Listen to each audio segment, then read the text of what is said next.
This is Special Prosecutor Larry Klayman. I'm the only lawyer ever to obtain a court ruling that a president of the United States committed a crime. For truth. For competition. As a young lawyer, I helped break up AT&T. That's why you have all your cell phones today. For sovereignty.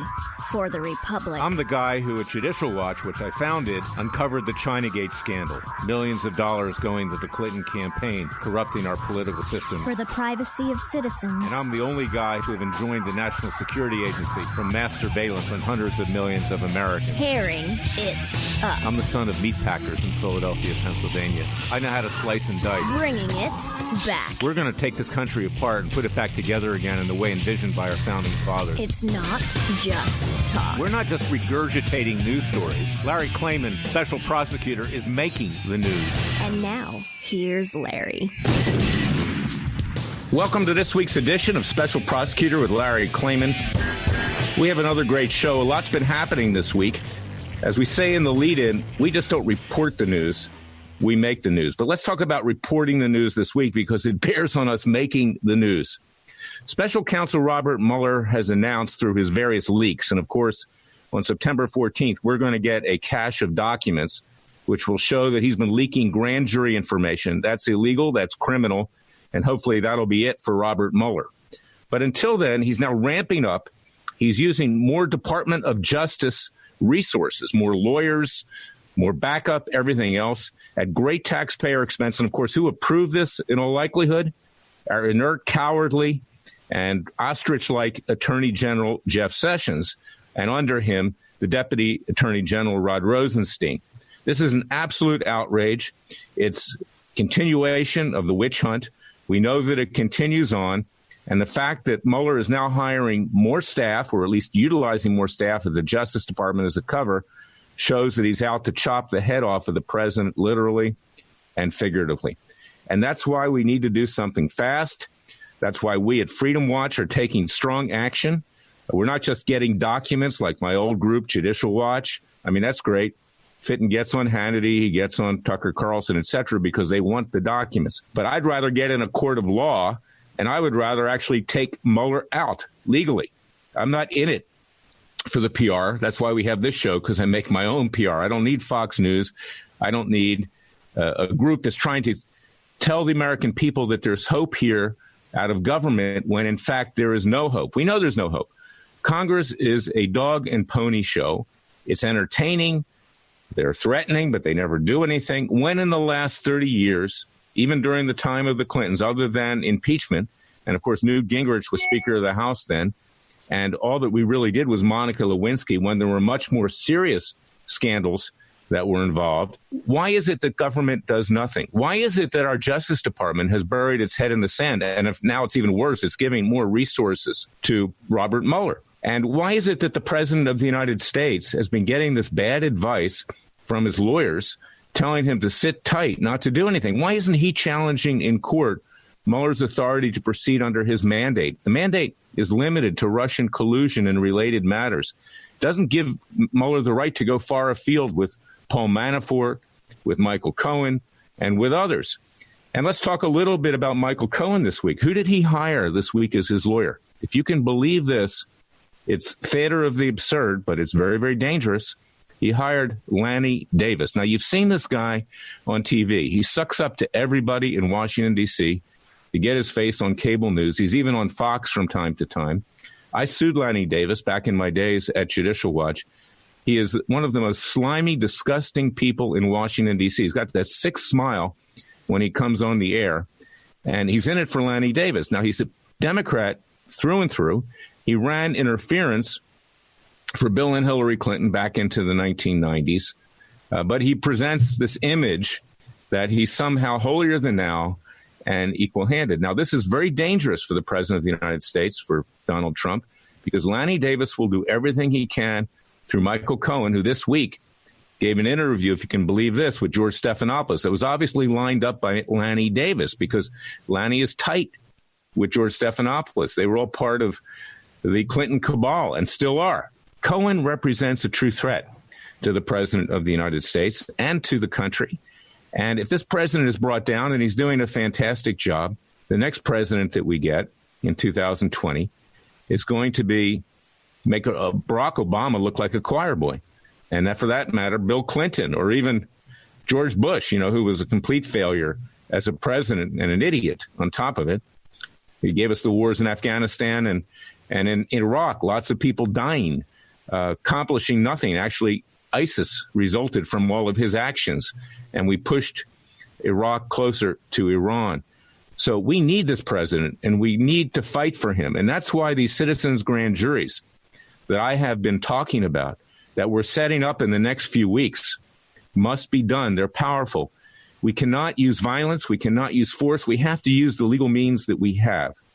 And, of course, as I've said many times, Justice Scalia, back in 1992, in a case, United States versus Williams, found that the grand jury does not belong to either of the three branches of government. It belongs to the American people. We have the right to pick grand jurors from neutral jury rolls. We have the right to then present evidence to those grand juries. We have the right as American citizens to indict the criminals. We have the right to have them tried in a court of law. We have the right to have them sentenced. And we have the right to have them arrested and thrown in the slammer, peacefully and legally. And if we can't get someone like a judge to enforce the sentences, then we will do it peacefully and legally and enforce the sentences ourselves. Now, who is it that are our targets? I'll announce them right now. First of all, it's Robert Mueller. He has subverted the Constitution. He has violated his oath of office. He has done everything under the table. He has criminally leaked grand jury information. He needs to be indicted, tried, convicted, sentenced, and thrown in the slammer before he takes down this president. And clearly, before the midterm elections in the fall of this year, he's going to issue a report which will be used for impeachment. And even if there's no impeachment, even if the Republicans keep control of the House of Representatives, it will destroy the president in terms of his credibility, in terms of everything else with lies and other kinds of illegal acts in this report. So Mueller is a target. Now, of course, Bill and Hillary Clinton, we need to hold them accountable finally. They're targets.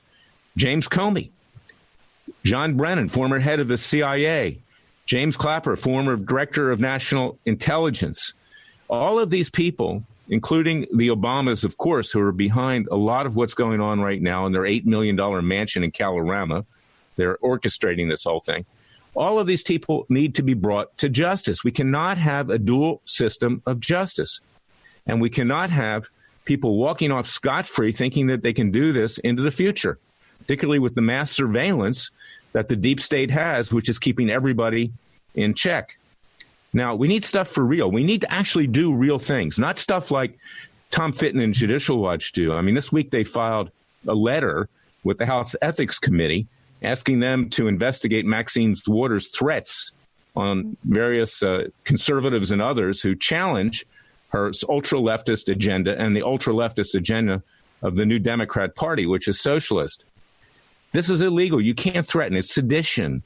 You can't do that. So a letter to the House Ethics Committee, which has never done anything, has never removed anyone, will get Fitton on Fox News, but it won't get any results. It's a sham. It's a sham of a travesty of a mockery of a sham, as Woody Allen would say. We need to bring lawsuits against Maxine Waters, and I will bring one myself if I have to in my own name, because she's threatened me, in effect, and that's not legal. But in addition to that, she will be a target of the citizens' grand juries. She will be indicted, convicted, sentenced, and held accountable as an example that we don't want a violent revolution in this country. We want a dialogue, and we want people to control this country who actually won at the ballot box. And that's why you need to support Freedom Watch, because we're not here just to get our face on Fox News. We're here to get the job done.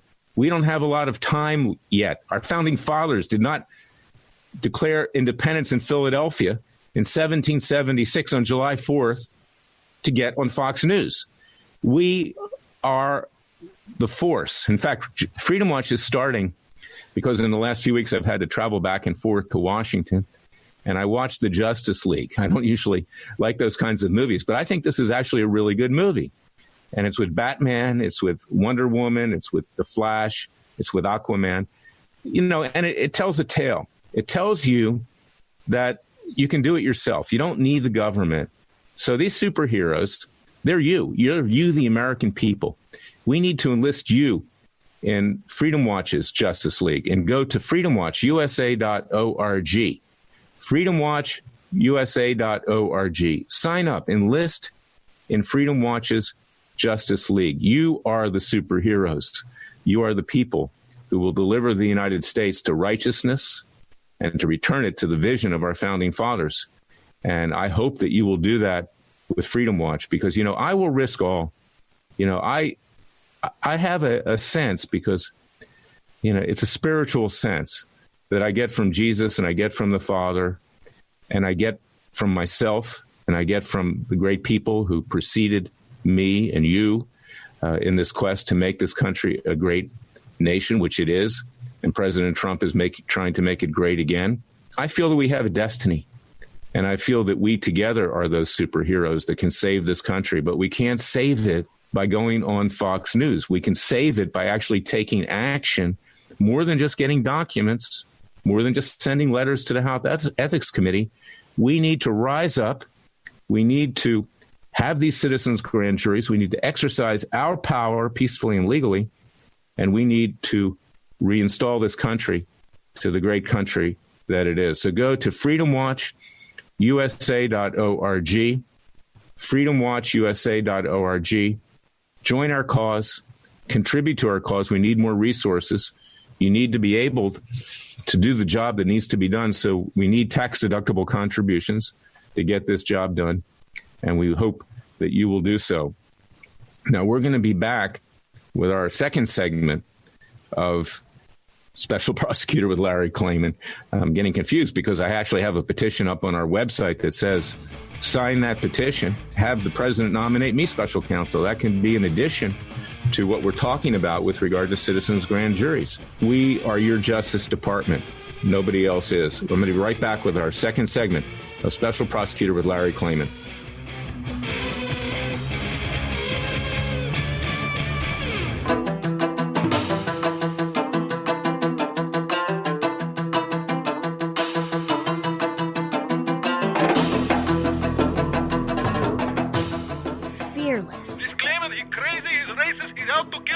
Dangerous. You don't hear? Use the court and the law. Lethal. This is bad. Special Prosecutor Very bad.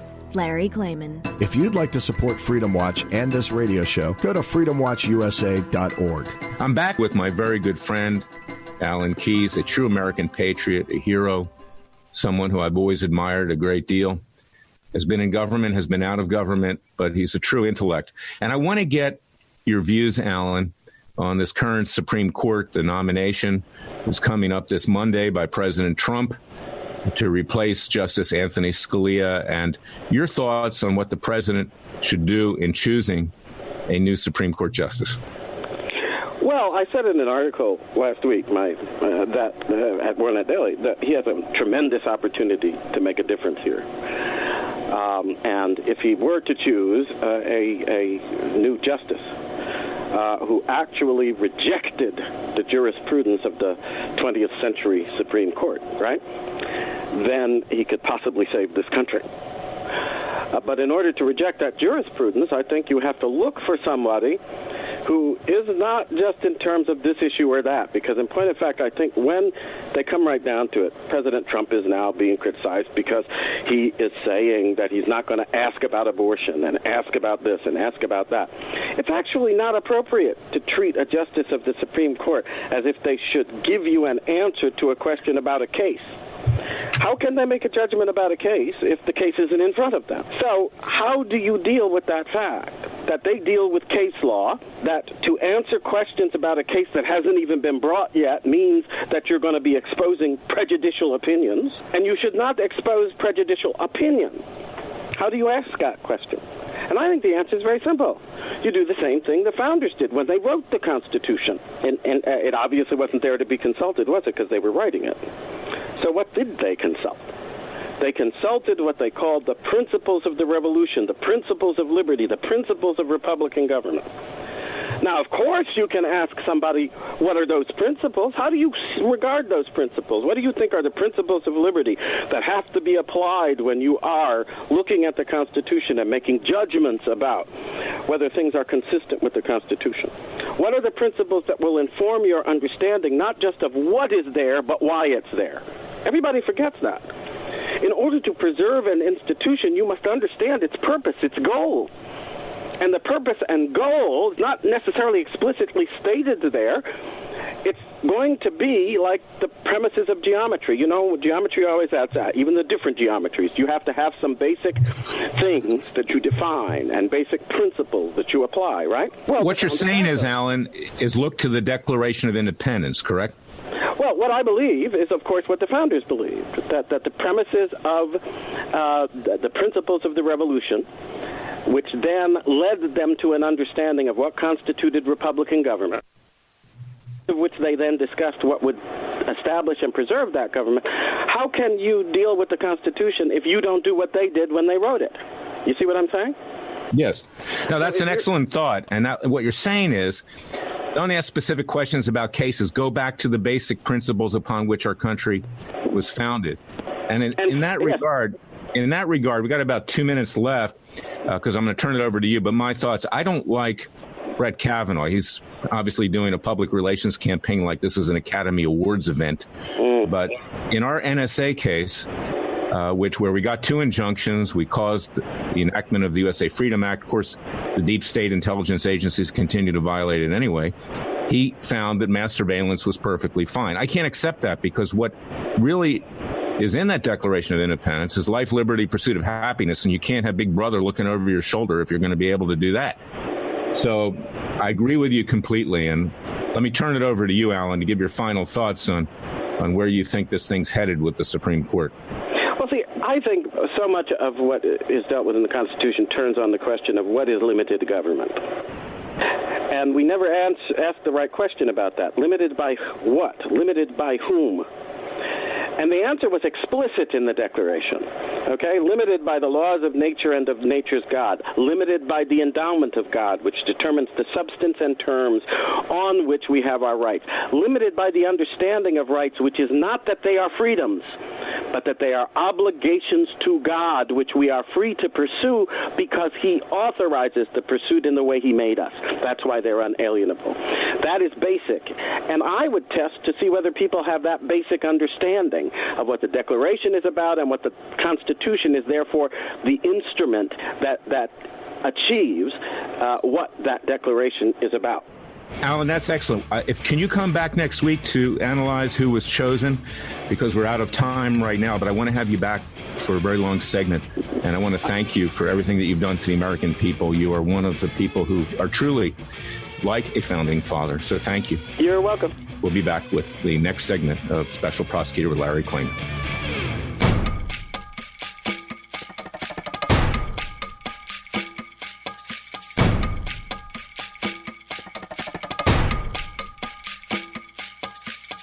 And now, 4 words that make corrupt politicians make wee-wee in their little pants. Transparency and the rule of law will be the touchstones of this presidency. But we have to pass the bill so that you can find out what is in it. Special Prosecutor Larry Klayman. Be the one who makes our country great again. Go to freedomwatchusa.org and donate. We're back with Mai Golan of Hebrew City. She's a true, courageous person. She believes in her country, the Jewish state. She's doing everything she can as a private citizen. She's a member of the Likud party of Prime Minister Netanyahu. She hopes to run for the Knesset someday. I've gotten to know Mai over time. I want to introduce her because she can provide insight into the immigration problems that she's experiencing in Israel and in particular South Tel Aviv with regard to refugees from Muslim countries in Africa. And she, of course, was a strong supporter of President Donald Trump in Israel. Mai, welcome to Special Prosecutor with Larry Klayman. Thank you very much, Larry. I'm very much happy to be here with you. Tell us about Hebrew City, what you're doing over there, and how your immigration problems in Israel are somewhat similar to our own in the United States. Yeah, I have to tell you, hearing Donald Trump over his campaign saying everything that he's been saying about the illegal immigration to the U.S. have really made me believe that someone is finally not just speaking for his own country, but also speaking for our country. Because everything that he's been saying, I've been saying for the last 8 years, fighting, really battling the illegal immigration that has been flooding to Israel in a very, very massive way. You can take, for instance, my neighborhood, South Tel Aviv, was completely occupied and conquered by illegal infiltrators from Sudan and Eritrea. And it's been really just a fight, trying to not just fight them, but fight what's going on with the radical lefties in Israel. What they're doing, together with millions and millions by the BDS and by the New Israel Fund, is basically just trying to ruin the Jewish country, the only Jewish country we have, by the way. For them, this country should be an all-citizen country, an all-infiltrated country, just not a Jewish country. And they're actually using the illegal infiltrators to try and do that. And the Hebrew City NGO is an NGO that I founded 5 years ago in order to really try and battle out many, many radical left organizations that, all in the end of the day link to George Soros and millions of dollars. And, we basically have nothing. If it wasn't for social media on Facebook and on Twitter and on YouTube, we wouldn't have been able to even try and fight what's going on, because it's almost impossible. So in a very similar way, it really, really looks like Trump when, the only way he was able to go through the elections in the U.S. was because the people were hearing him in the social media, on Facebook and on Twitter. And that's the same way it goes with us, because the media here in Israel is a very radical left media, and she's been serving those same radical organizations and serving the illegal infiltrators, not hearing us, not hearing the real people. So through really social media and the people backing us up, we were able to put our truth out there. And when I went down the streets, filming the horrors of the illegal infiltrators, so many rapes and murders and violent incidents in one specific neighborhood that now unfortunately has been spread to many, many other neighborhoods around the country of Israel, this was the truth that no one wanted to put out there. And if it wasn't for the people helping me and backing me and, dozens of followers that I have on Facebook, it wouldn't have gotten out there. So this fight is literally the fight for our country. It's not even it's not even political. I know that we agree on this, but the Jewish left is a threat to the Jewish people, and it's a threat in Israel. It's a threat here in the United States. Of course, the Jewish left controls Hollywood. It's sanctioned, going after President Trump, even whipped up sometimes threats of violence against him. It's supported groups like the Council for American Islamic Relations that opposed the Muslim so-called ban, which wasn't a ban on Muslims at all. It was just simply increased vetting, bringing people into our country that could be a threat.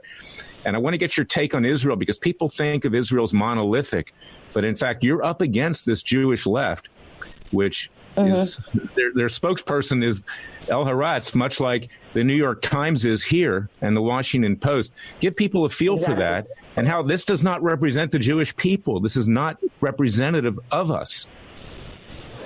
Exactly. It's exactly what happens with the reformed population here in Israel. We're talking about a very, it's a minority. It doesn't even represent half of the public of the Jewish people around the world.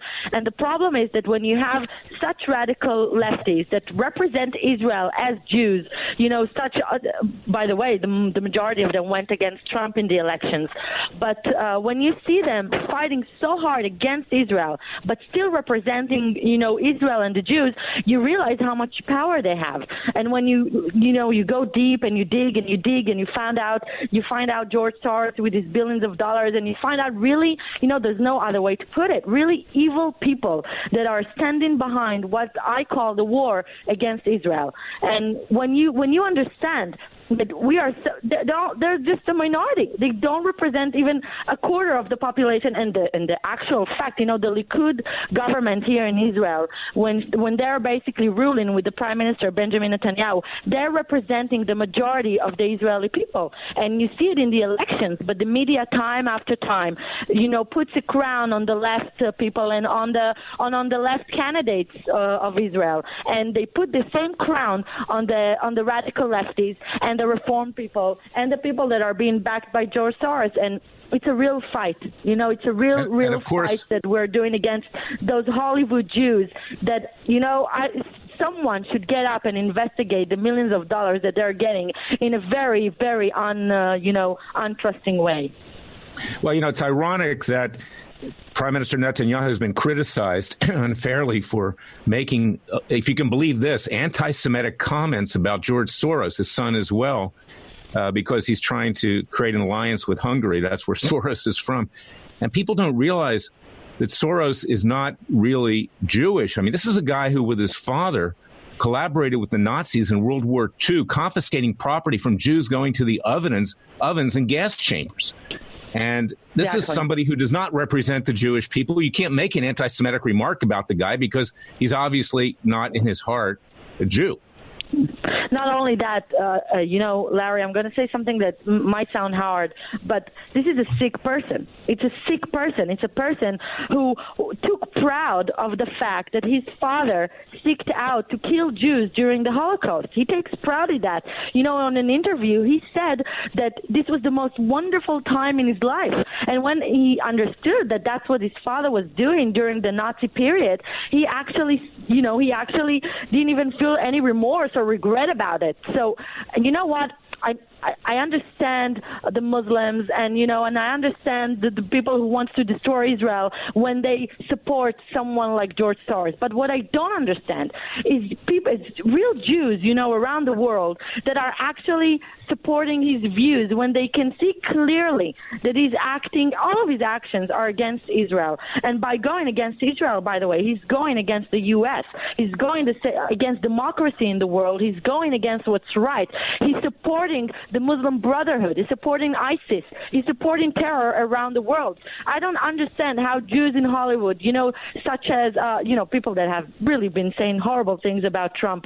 I don't want to say names, because it's been a very, very big fashion now to go to court and prosecute slander. But not that I'm afraid, because it's all been out there. But really big names in the Hollywood, community by Jews that have been basically supporting his views. And, I grab my head. No, it's unbelievable, Ma. It really is. And it's a big issue with me. And, of course, because we're both Jewish, we can say those things. I mean, we can attack these people. But other people who aren't Jewish, if they start to attack them, are called anti-Semites. And they run for the exits. And that's what's really scary here, is that you have this minority inside of our own people who want to destroy Israel, who want to destroy Jewry, who want to destroy even the religion, because they are atheists, basically. They believe that the government is God. And, it's affecting you in Tel Aviv because they're opposing your efforts with regard to this immigration, which is so dangerous for Israel. It's going to destroy the integrity of the Jewish state. These are mostly Muslims that are coming in. And then you have situations here in the United States where they're trying to take down the one president who's trying to make America great again after years of terrible presidents. And it's frightening. And it's frightening when your own people are doing it. Mai? I think we lost Mai on the phone to Israel. Hopefully they didn't kidnap her. But this is where we are. Let me sum this thing up, because this is what's really scary, is that we around the world, whether it's the United States or Israel or whether it's Europe, we're facing this ultra-leftist force that wants to destroy the various institutions that were set up by, in this country, our founding fathers. In Israel, Ben-Gurion, who's the father of Israel. In Europe, you've got Charles de Gaulle, you've got others who built a great nationalistic view of life and of the world. And this is the kind of thing that we have to fight against. So it's not just here in this country, and we need our allies in Israel like Golan. We need allies in Europe like the new prime minister of Italy, who's trying to change things. And we need allies among ourselves. We need a Freedom Watch Justice League. Now, I'm not Superman, and others are not Wonder Woman or The Flash or Aquaman, or if you move into Marvel, has similar themes. We're not Spider-Man or whoever.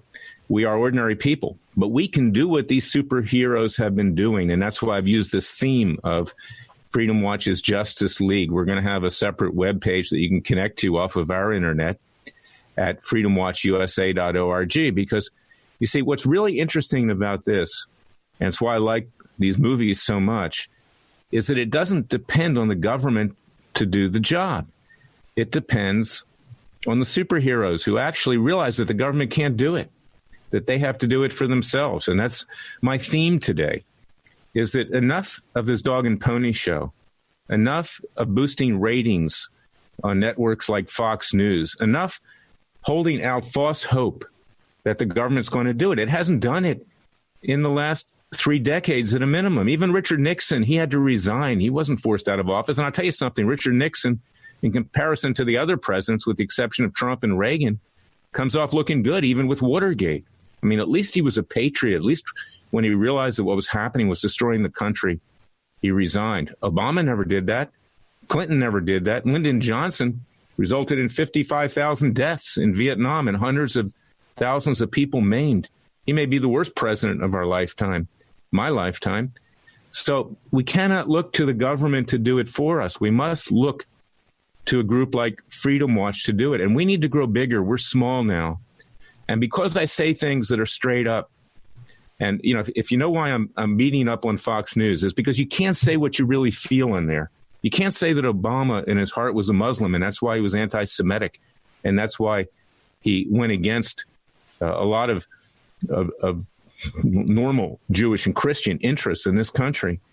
But I can say this on this show, and I can say this on other networks, but you can't say it on Fox. And that's why let's forget about that. Let's just use special prosecutor with Larry Klayman and use social media, as May Golan was saying, and use our other means to reach the people, like the printing press reached the colonialists in the days leading up to 1776, because we have to mobilize Freedom Watch's Justice League. We have to mobilize a citizens' army. We need to bring hard-hitting cases, and we need to use citizens' grand juries to mete out justice. Which Freedom Watch's Justice League, just like the superheroes did it. You are the superheroes. We need to do it for ourselves. Enough of this dog and pony show on Fox News. So that's my message for this week. We'll be going into the fourth segment here with the verdict, wrapping it all up. But there are heroes around the world, whether it's in Israel, whether it's in the United States, whether it's in Europe. We will unite them to save the world from the tyranny of the left that wants to destroy us and insert government as its God. We'll be right back with Special Prosecutor with Larry Klayman, the final verdict, the verdict that will bring justice to this country.